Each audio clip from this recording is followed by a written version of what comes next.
Hi guys, I'm live. Um, this video isn't exactly a lot of fun for me, but I needed to do it. This is the 53rd anniversary of Jim Morrison's death. He was found dead in his Paris by his girlfriend Pam Morrison. At least according to the movie, it was her.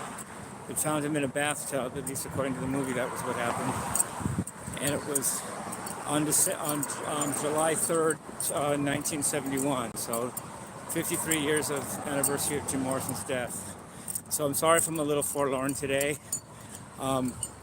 Just thinking of that, and then also, I just was in. I'm going to plug this store because I love it. It's called. Oh, what's the name of it? Old Town Records, I think it's called. It's off Main Street and Old Town Front Street in Temecula.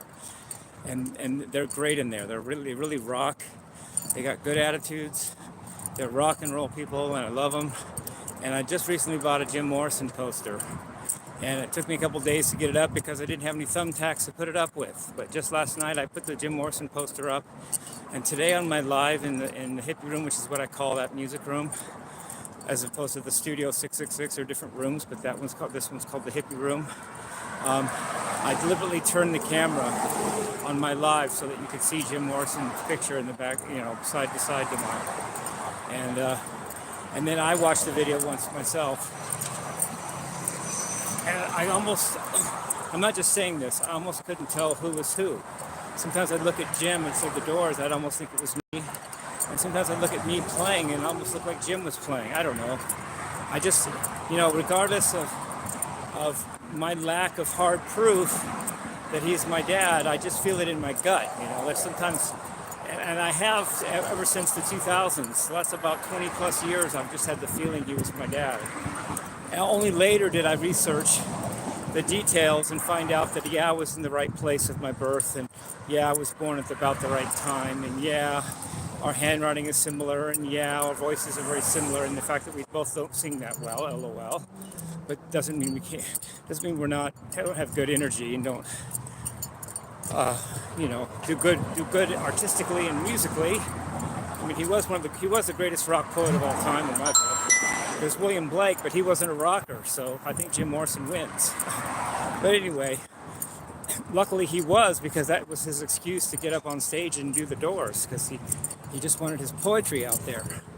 And I'm not a poet like him, but I am well with words. I'm not a slouch with words. I can do words. I did words better than I thought I did when I just quit Harvey Mudd or whatever. And I thought I was Joe Math guy, and I was just talking with my dad and one of his friends, and the friend said, "You're really good with words, Jimmy. You should think about that." And I said, "I'm a math person. I do not do words." And he just reported right back to me, "How do you know?" And I had no answer. So there's that. So Jim, R.I.P. Jim Morrison. Honored to be your son if I am, and hope we all remember that he died 53 years ago, and give him good energy, and R.I.P. Jim Morrison.